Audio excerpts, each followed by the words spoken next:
Welcome to Big Blend Radio with your hosts, Lisa and Nancy, editors of BigBlendMagazine.com.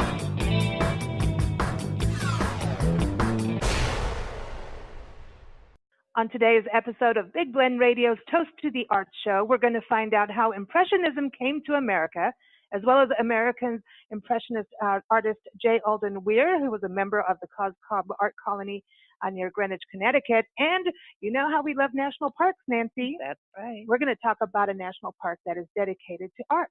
I want to live there. I know. It is called the weir-farm National Historic Site. It's in Wilton, Connecticut. And we've got two special guests joining us to talk about this Impressionism and how it came here and this beautiful, beautiful National Historic Site that I would like to move into, not just visit. Mm-hmm. I've already staked claim, but, I'll take the little studio part. Okay, yeah. You can have the house. I want the garden and the pond and the hiking trails. All right, so we've got Victoria Chick back on Big Blend Radio. She's based in Silver City, New Mexico. She's a contemporary figurative artist and early 19th, 20th century print collector. You can view her work at victoriachick.com and also read her articles in Big Blend Radio and TV magazine and in our Parks and Travel magazine. And you can listen to her interviews as well. Just go to blendradioandtv.com and you'll see her in our expert department. Victoria, welcome back. How are you? Oh, thank you, Lisa. I'm keeping dry today by staying inside and waiting for the monsoon rain today. We've got it here. We've got it here for you. We'll be sending it on your way here in Tucson. We're having a wonderful monsoon season, as I know you are in New Mexico. So we may all get zapped during this interview, but that's okay. I need some curl in my hair, so that's good with me. I'm very excited to have our next guest join us. We always love to chat with park rangers. And we have Kristin Lessard joining us. Kristin is the Chief of Interpretation, Education, and Volunteer Services at weir-farm National Historic Site in Connecticut. So she's basically working in my house. Yes. You could go to the website. I encourage everyone to go in there. It is nps.gov/WEFA. Welcome, Kristin. How are you? I'm wonderful. Thanks for having me on the show. Well, thanks for protecting our house. Yes. Farm. It's all in a day's work here. I know. It looks so beautiful. And that's it. How long have you been at that park site? I've worked at weir-farm for about 7 years. I started 7 years ago, and every season is beautiful, and every day is beautiful here. So today is also one of those gorgeous days. So you don't have the monsoon storm like There's no monsoon here. It's sunny, and there's plein air painters outside my window creating masterpieces as we speak. See, that's the cool thing. As a visitor, you could go in and just start coloring and painting and doing things, right? That you encourage all ages to get out there and create art. Yes, we do. Yes, it's definitely part of our mission. So this is really the only national park unit that is dedicated purely to art? There is another visual art park, St. Gaudens National Park, which is up in Cornish, New Hampshire. He was a sculptor, but we're the only national park dedicated to American painting, American Impressionism. So there's a few other art parks related to music and writing, but for visual arts, it's really just the two of us. Yep. Yeah, like in the Jazz Park in New Orleans. Mm-hmm. Can't wait to get there either. And so also Weir, J. Alden-Weir, described it as the great good place. I want to go. I know, it was very poetic, and he captured it very well. Where is the park? Because I know that, I see Wilton, Connecticut, and then also Branchville. So, and I was looking at, on the map, and it looks like you're close to New York, actually. And so, and near the ocean too, kind of, right? Yeah, that's right. So we're located in Fairfield County, Connecticut. We are actually in two towns, Wilton and Ridgefield, Connecticut. And we're in an area that during Weir's time, and people still today call Branchville, Connecticut. There's a Branchville train station nearby. So Weir and his colleagues and family refer to this as the Branchville Farm. So we are in Fairfield County. We're maybe 10 minutes from the border of New York State. Westchester County is not too far. And you can hop the train and get to New York City in about an hour and a half. No way. That's really cool. And I know because looking on your website, and you think about this as a historic site and with someone's home and studio, and in a studio for a number of artists. So parking is limited, so coming by train is a good idea, right? Well, the train doesn't drop you off right at the park, so most people don't arrive by train. So yeah, but we do accommodate visitors. We don't turn people away, so we find a place to fit everybody in, and we have some large special events. We have a huge Art in the Park festival every summer, and we'll shuttle people up from a nearby parking area and things like that. But yeah, most people get here either by, the neighbors walking here. We're in a nice neighborhood. A lot of visitors are our neighbors, and also just traveling by car. Okay, we're moving in. Yes. Well, you could always apply to be an artist in residence, because there is always somebody living in the artist in residence cottage, which is the only person living at weir-farm now is the artist in residence. Okay. Hey, Victoria. It's tempting. I know. She's on a farm in New Mexico. You got to go to a farm in Connecticut. That's a whole new thing, And that's the thing too. The 4 seasons. It looks like you have like the fall colors and everything up there. Yeah, it's really beautiful. The New England fall is gorgeous. There's always something different blooming in the gardens from spring through summer. The winter is very beautiful here. We have stone walls, and the trees get there, and the shadows on the snow, and the red buildings of the farm against the snow. It's always a beautiful backdrop for a painting. So artists come here even with their winter boots on. Sometimes we get some extreme plein air painters and just hikers that like to enjoy all 4 seasons. So, and spring, I remember, I think it was the centennial year of the park system, that a video, I think I saw it on Facebook, I don't know, YouTube, and was it you doing like painting, and then there was like bulbs or something, like flower bulbs and like paint, I don't know, but you guys were painting and doing like gymnastics or something? I remember a video that you guys our staff does a lot of fun things for social media and to get people excited about creating art and visiting their park. So we've made some fun videos in the past.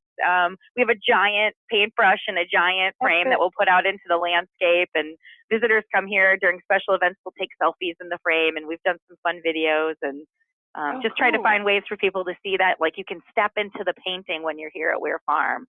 That is so cool. Kind of put yourself into the art.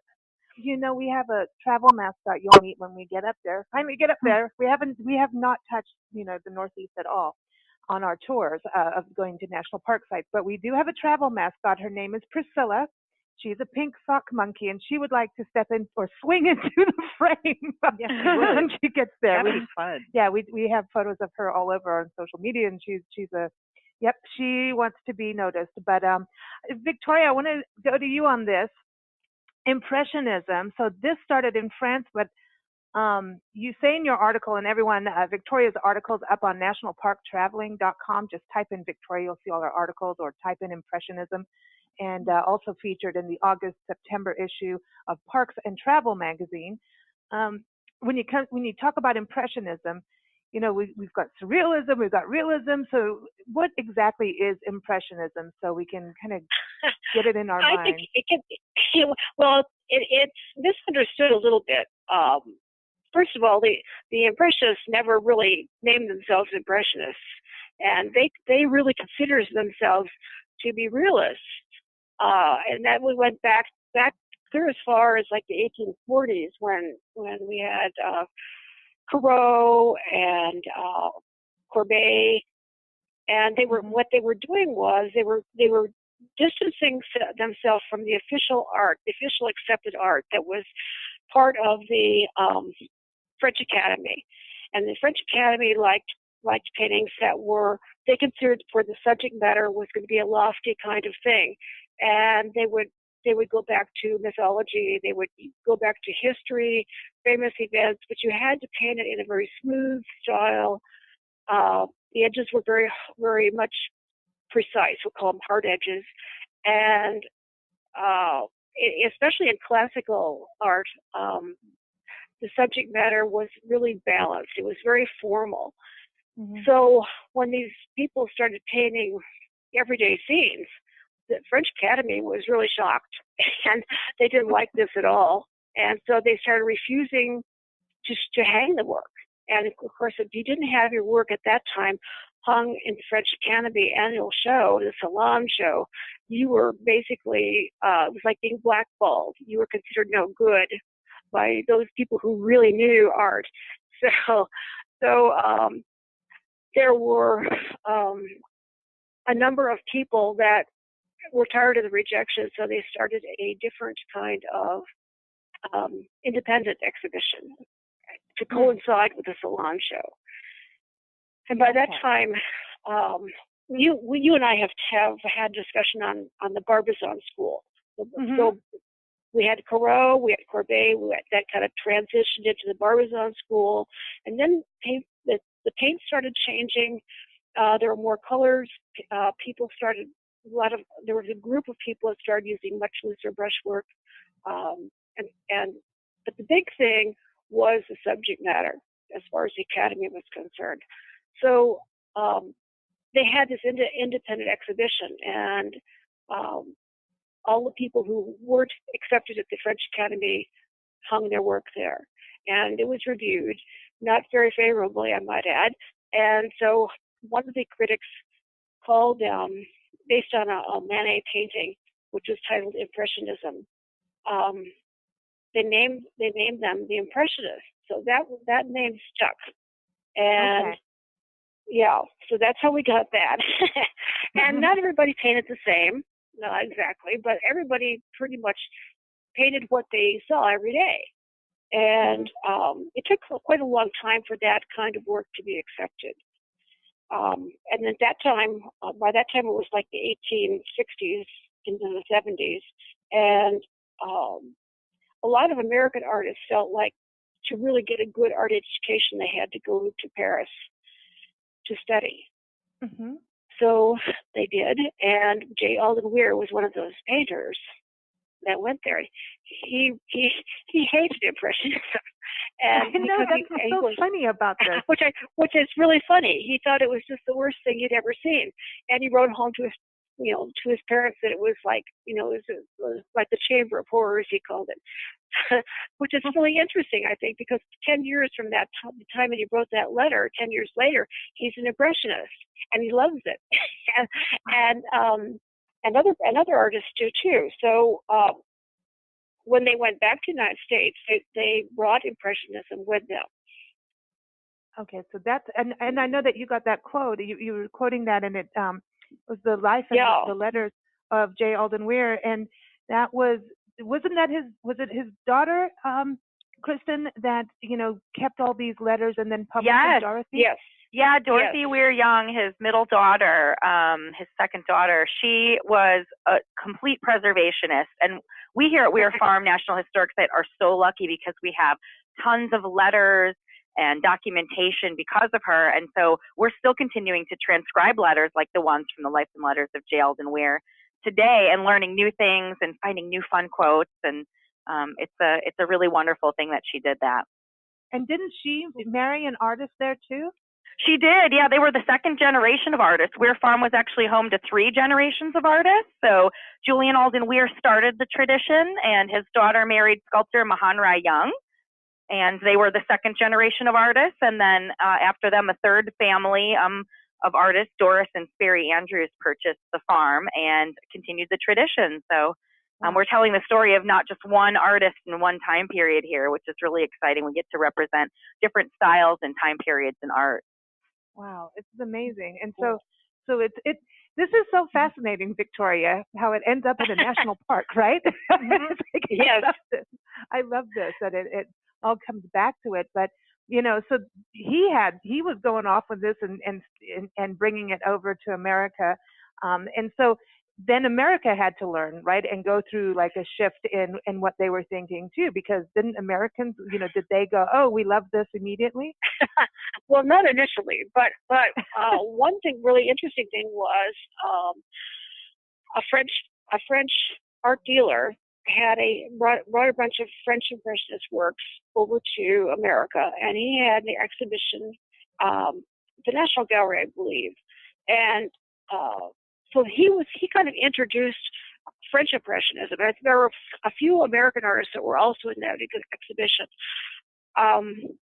so he introduced it, and some people who were notable collectors bought pieces, and that those purchases probably did more to turn the average art lover's head and to French Impressionism, to an acceptance of something that was so different than what they were used to. And so but then you said that there was also like groups of painters were kind of moving away from some of the ways. Okay. Well, let's talk about the Armory Show for a second, because that Armory Show was a very important event in the art of the United States. So in the Armory Show, which was at the Armory in New York, and then it moved to the Armory in Boston, and then it went to Chicago. It was sponsored really by a group of painters that were a little forward thinking, and Alden-Weir was a member of this group. And he was kind of on the board, or I will call it, of this American, or our Association of American Artists.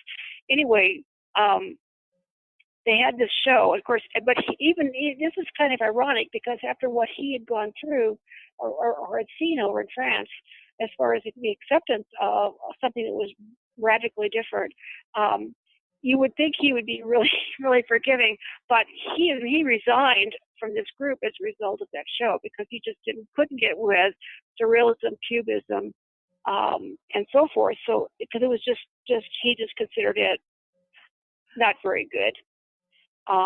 That's funny. It's really funny. So, I mean, I thought that was an interesting thing, but yet, he had split off from the Koskov group, and he had formed a group called the 10 with 9 other artists who were mostly we would classify them as French Impressionists. So he was considered at that time, when he did that, he was in the avant-garde of American painters. Okay, so then these people, did they ever come out to the farm? Some of these, the 10? Yes, yeah, definitely. So Alden-Weir and several members of the 10. Weir-farm wasn't like a traditional art colony like the Koskov art colony. It was Weir's summer home and his retreat away from the city, where he could spend time with family and friends. But it was in some ways like an art colony, because he invited his artist colleagues. So John Singer Sargent, Albert Pinkham Ryder, John Twachtman, who's a member of the 10, did come to Weir-farm and spend time in the landscape. And this New England landscape is something that really did inspire that American style, that distinctive American style, that rural New England landscape. And so they were, allowed to explore their creativity and new techniques here at Weir-farm. Oh, yeah, wow. I thought it was real interesting that Albert Pinkham Ryder was a member or worked there too, because his work is so different from what I consider to be, in my mental picture of French Impressionism or American Impressionism. He was. Yeah, and he and Weir were good friends. Yeah. I think Albert Pinkham Ryder was a hard nut to crack. So to get him out of the city and to get him up here to the farm, I think was a feat. Wow. But Weir was just a warm and fun-loving person, and really just a great personality to support his colleagues and friends. And I think that's part of what makes him, America's most beloved impressionist, and part of what Albert Pinkham Ryder was drawn to get out of the city. Well, he was quite dashing, actually. When you look at his photos as a young gentleman, he has kind of like a he kind of has this, like, this I don't know, you just know that there's a little naughtiness in there. Like, I don't know, it's a twinkle in the eye. He has a twinkle in the eye, for sure. One of our park rangers here at Weir-farm on the tour, there's a bust of Weir in the house. A lot of the women that come on the tour are like, oh, he's very handsome. And so it's like he's like a Greek god is kind of the joke around here. Yeah. Because he was a very handsome man. Looking at all of the 10, and I'm going, well, this is they're not all bad. I would have liked to have hung out with them. Well, I'd like to hear, their comments about the paintings that they didn't like. Yeah. Because as artists, we all have that, some people like your work and some people don't. And right. When you put and art out we like, we consider ourselves to be open-minded by art, but there are things that we like and things we don't like too. And right. So and when you put your paintings on exhibit, you get to hear all that. It's so much fun. Yeah. It's amazing. This is it to me. Just I want to meet them all, and I know it's great to go to a place where they hung out and tried to work and experimented and painted. But it's also interesting about how the farm came to be. Wasn't this from his wife's family that he inherited the farm? And then didn't he marry his first wife who passed? Didn't he marry her sister? Oh, so he actually purchased weir-farm, the farm from someone that he was working with professionally, so like an art dealer, a colleague of his. So he actually bought weir-farm for $10 in a painting, the original property. So I think he got a pretty good deal after all the masterpieces that have been created since then. But then he would later buy the neighboring farm. But it was originally, the purchase was intended, this would be the summer home. It would be a wedding gift to Anna, his first wife. Anna Dwight Baker was a Connecticut girl from Windham, Connecticut. And she was the mother of all of Weir's children and his muse. And they spent much time here at the farm. There were a lot of painting sites with her and the children featured. After she passed away, her sister Ella did come to care for the children, and it's a lot more common than people think that he ended up marrying Ella after Anna's passing, and she was definitely a very loving mother to the girls, and so. When people first hear that he married the two sisters, it seems a little weird. But once you learn the story, so if you come to weir-farm and you go on a tour of the Weir house, you'll get all of the details from one of our park rangers. That's awesome. Well, I just have to say, my mother is an identical twin, but my dad dated my mom's sister before he married my mom. So there you go. So it wasn't that long ago. No, it wasn't. There you go. You never know what happens. That's why we started like, woo, what's going on there? What's going on? But and then going on the website, and again, everyone, it's nps.gov/WEFA. So you can go to the painting site. So you got a brochure, and you say there's over 250 painting sites. So this is where he went off and painted, or different artists went and painted. Is this mostly like plein air painting? Or are these sites that he captured?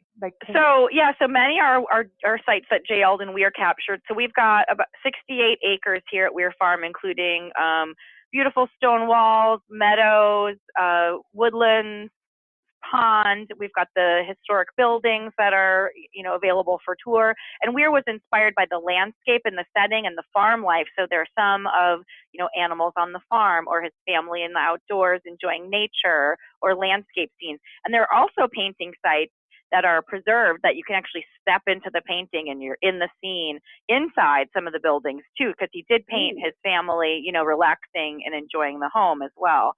So there's a little bit of all of that here. That's really cool. I know. I want to go. Victoria, don't you want to go? Come on, Victoria. Yes. It's a road trip. Mentally, I'm already there. I know. And the gardens, to me, this is really amazing too. And wasn't his daughter Cora involved with the garden and really worked the garden? Yes, definitely. So Weir had three daughters, and Dorothy, who we talked about earlier, lived on the original farmhouse, the Weir house, and with the studios. And his middle daughter, Cora, came to live in the neighboring farmhouse, which is where our visitor center is now. And she really loved horticulture and landscape design, and had worked with a local stonemason to design stone walls on the property and some beautiful gardens. So the setting is just gorgeous here. The historic gardens are beautiful. We have terrace gardens in the landscape that people can set out and paint on, that we maintain. We have a garden crew, a volunteer garden crew that helps us care for the property, and it's always just beautiful. Wow. And so really nice. Isn't your visitor center named after her? It is. It's the Burlingham House Visitor Center, Cora Weir Burlingham. Yep. And that's where the museum is? So the visitor center was a historic farmhouse as well. So we have inside exhibits, and we have a changing exhibit every season. Right now we have some original artwork from the collection that's not always on display in the house and studios. That's great. We have an opportunity to pull that out with some letters, and it's paired artwork and letters from the collection. So that changes from season to season. And then the Weir house, the Weir studio, and Young studio are historically furnished. So they're like a museum setting in a way. It's like you're stepping into the house when the artist lived there. And we have original artwork on view in the Weir house, and also objects and furnishings and paintbrushes and easels, and a really huge collection of original objects and artwork from all three generations. Man, that is is so great. I know. And then you have art exhibits at specific times of the year? Yeah, so our visitor center is open May through October. So for 6 months of the year, we're open Wednesday through Sunday. And from 10 to 4, you can come in the visitor center and view the changing exhibit in the gallery. Again, right now it's the letters and art from the collection. We had a student art exhibit earlier this season. Sometimes we have exhibits from past artists in residence who were part of our artist in residence program, or who've come to some of our Impressionist painting workshops. So it varies from season to season, the contemporary or historic art in the visitor center. And then the house and studios are always representing that historic period where we can show some of the artwork from the three generations, and including several large pieces from Alden-Weir. And, the other thing with the property being so beautiful, and obviously a haven for artists to, paint, and, Alden-Weir, I was, reading that you've also got adjacent is like a preserve, right? Where you've got all these hiking trails, and bird watching is a big deal too. Yeah, that's right. It's a big draw, not just for artists, just people who want to spend time in the beautiful setting, get outdoors, hike. There's a preserve next door to us that's owned by a nonprofit with tons of trails. We have a trail around our pond. So it's just a really nice setting to be outdoors and, getting in touch with nature and relaxing. And that's something that drew the artists here in the first place. So we're continuing that tradition by enjoying our time when we come here. Oh man, I want to go. Now, what do you have, like a gateway city, that you work with? I know that like you said, you're kind of in this county, but is there, we're kind of tucked into this really great, into like a great neighborhood. So we're not right next to a major city. We're not too far from New York City, which I think is amazing. Which is where, what brought Weir here. It was his summer home, and he lived in New York. But we're near North and South Salem, New York, Danbury, Connecticut, Norwalk, Connecticut.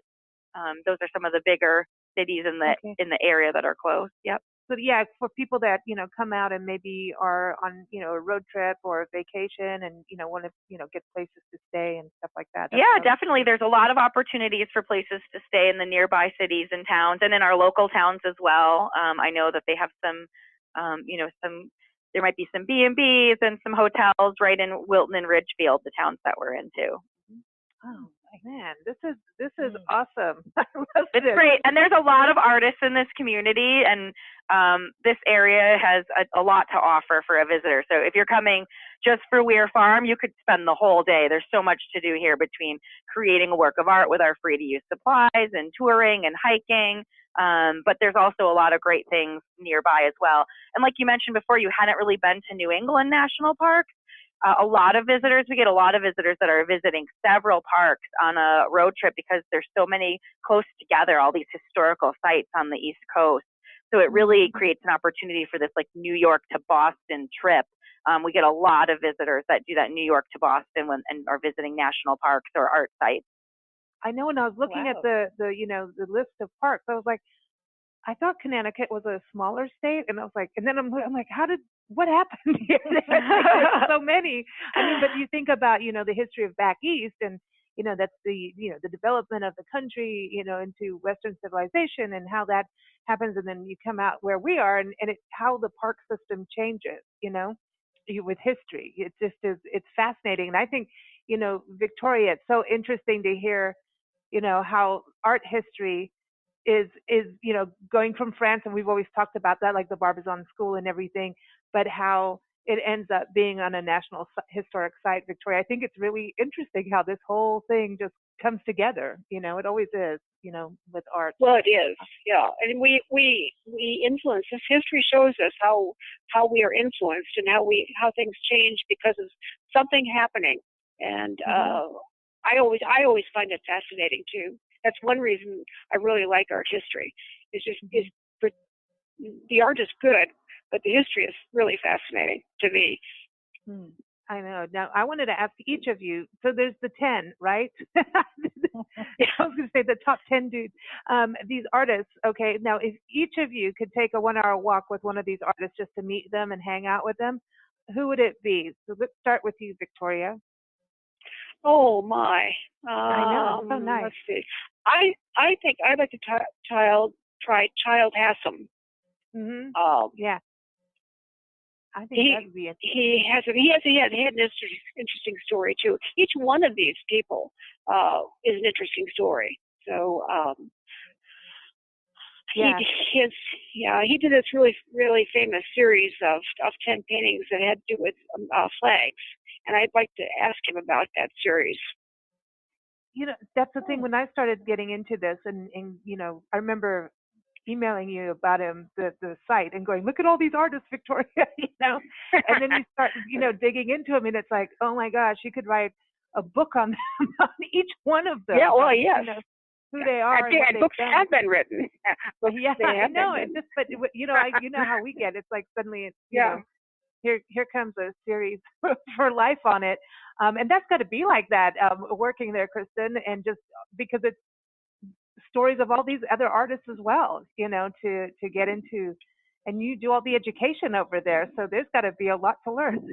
There is a lot to learn. I'm learning new things every day, and I've been here for 7 years, so that's part of what makes this place great. Is you can learn about new artists, new styles of art. Do you get any relatives that come in to? We do, yeah. There are definitely descendants of the Weirs and the Youngs and the Andrews that are connected to the park still. When the house and the 2 art studios were restored and open to the public for the first time ever, historically furnished for tours, it was 2014. So we had a big grand opening, and a lot of the family members came for that, and we get artwork on loan from family members and donations. So we have a really great relationships, and our curator and our superintendent have been here for several years and have established relationships with the family. So we feel very connected. Yeah. That's interesting. That's nice. So who do you want to take a walk with? Well, of course I want to walk with Weir. I'm taking him. That's the easy choice for me. I know, he's a Greek god. Yeah. And I mean, just working here and learning his story and learning about the kind of man he was and how, he was just an amazing human being. So I would love to walk with Weir, but I should choose someone else, if not. So if it wasn't Weir, I'd probably choose William Merritt Chase. So he wasn't an original member of the 10. He replaced John Twackman, but he established the Chase School, and eventually that became the Parsons School of Design. So I think that he may have an interesting tidbits for me there. Oh, that's nice. But of course I choose Weir. I want to walk around with Weir and find out what he was thinking when he was walking in the landscape, because I imagine it every day. So. Yeah, that would be neat. One thing I did want to touch on is for kids programs. Obviously, the Junior Ranger program, I know adults going around and doing the Junior Ranger program. I watch them on Instagram all the time, and I'm like, we've got to do that. Priscilla, our little sock monkey, does Junior Ranger programs, but I know you have that. Are there programs just, getting them out doing art with that, or do you have nature programs for kids? Yeah, we have a lot of programs for all age groups. So for anybody, we will do the Junior Ranger program. So any age, you can come and become a Junior Park Ranger. And we have 6 different activities. And on top of that, we have a program called Take Part in Art, where we provide free art supplies, really high quality art supplies. We think it's really important that everyone gets the opportunity to create art in nature. So we put art supplies on our front porch, sketching supplies during the week, and watercolor paint kits on the weekend. And so we get a lot of children, scout groups, school groups that come to create art in the park with our Take Part in Art supplies. Nice. And then we get a lot of school groups, so we do education programs at the park where students will come and learn the art history, learn about Impressionism, tour the house and studios, create works of art, and a lot of teachers come with their own curriculum and use the park as a classroom, which is great. And then we offer a lot of different public programs, and we'll do art classes. We have a lot of art classes for adults, formal workshops in photography and painting, plein air painting. So there's a lot to offer. I love this. Awesome. Victoria, don't you think it's cool that kids are going to the farm itself, right, and learning what Impressionism is? I mean, think about. I do think it's great. Yes, absolutely. And putting the art supplies out is really wonderful. So many schools have dropped their art programs, and they kids, you give them the materials and let them go, and they'll turn out. It'll be a wonderful experience. Number one, and number two, their work will be exciting. It'll be very exciting. Yeah, and they love it. Right. Everyone's an artist at weir-farm, and we have a little area where people can put up their artwork, so you can exhibit your artwork in the Take Part in Art room at weir-farm if you want to leave it, or you can take it with you as a memory of your visit. Oh, I love this. That's doing a great job. I know. I really love it. I want to come and play because I think. I know. Me too. Good. Come play. Kristin, it sounds to me like you're an artist at heart. You may be a park ranger, but I started out drawing stick figures, but now I've gotten a little better. No, but you have a creative. You're creative, and I can tell it, and I think it's wonderful.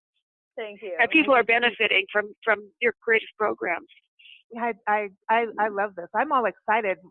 I think Nancy and I are going to get an RV and just go on the road again, Victoria. Yeah, we're just giving you a heads up. You know what's coming next. We're never going to hear from you after you hit Connecticut. I can tell. You're going to get stuck in there. I don't know. You know what? Yeah. I said, what happened to them? They're in a black hole there. I'm going to go pitch a tent at the pond. Yeah.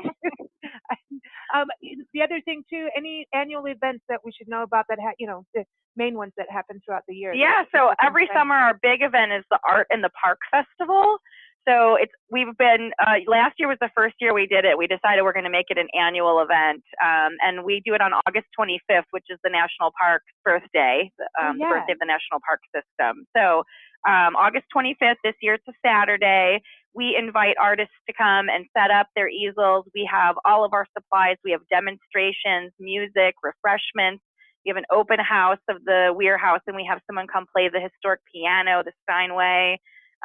Last year we had a band. One of our park rangers was in a band and played music. And we encourage everyone to come and create art in the park or experience art in the park if they aren't comfortable creating a work of art. And we have a contest. So we have an outdoor exhibit. So we have a place where you can create your artwork and then come and put it right into the exhibit. And then we have a category for children, for adult artists, and then a category for the professional artists, because we have a great community of plein air painters and professional artists that come here regularly. And we give out awards at the end, and some of our art instructors that work at the park and offer some of our free classes are the judges. And it was just an amazing day last year. We had about 25 plein air painters come and set up in the outdoors, and then 88 artworks submitted to the contest. So it was a great success, and we'll continue to do that every year. Excellent. Everybody hear that. Go if you're in Connecticut. Yes, please. And there's lots of activities and events happening all year round, and you can check the calendar on our website. We offer wellness walks, yoga in the garden, stonewall tours, special art events, nature writing, photography and painting workshops. So there's always something going on here. You're busy. This is exciting. Active. And follow them on Facebook. I love following parks on Facebook. You do little videos and you get to see what's going on a daily basis, So Facebook, is that your main hub for social media? Yeah, Facebook and Instagram. Since we're a visual art park, of course, we like to do Instagram to show some of the beauty of the park. I'm going to follow you on the IG. I love it. Well, thank you both for joining us. Victoria, I'm so glad that you wrote this article and then this happened. This is so cool. It worked out very well, and very nice meeting you even by phone, Kristin. Very nice to meet you too. Yeah. Thank you for sharing the love of Impressionism with the world. Okay. Teaching me every time she comes on the show, she teaches me American history and world history. It's true. I now think in this way, well, what artist was doing what? If I see something or learn something about history, I'm like, okay, so who was painting what? It's true. My mind has changed because of Victoria, and it's great. Everyone, again, Victoria's article is up on nationalparktraveling.com. Just type in Impressionism or Victoria in the search box. It's also featured in the August-September issue of Parks and Travel magazine, also on nationalparktraveling.com. Again, go to the park website, nps.gov/WEFA. And we want to thank our listeners also for joining us. Big Blend Radio airs Sunday through Friday. You can see the schedule of upcoming shows. Just go to bigblendradio.com. You can listen as shows air, or you can listen later on demand. All the links to all the different podcast outlets are there. And of course, we like to close with music. And I know Victoria's familiar with this because I play this a lot because it's an art song. And at this point, I really think this song totally matches because of the natural, beauty of the farm. And also just because we're talking about Impressionism. It's called Clouds Alive in Wild Paint. Okay, can't beat that. So that, to me, this is the Impressionism song, and it's by May Edwards, and you can go to her website, mayedwards.com. It's off of the fourth album in her Starlet and Saint collection, and the fourth album is called Grace. So here it is, Clouds Alive in Wild Paint. Thank you, ladies. Thanks, ladies. Thank you so much.